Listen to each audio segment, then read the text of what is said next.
Trabaho ng weekend. Dahil ano siya ngayon, guys.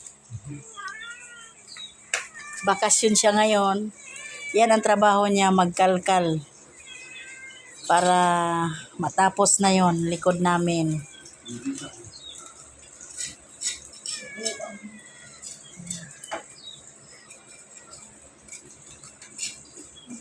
Dandahan lang.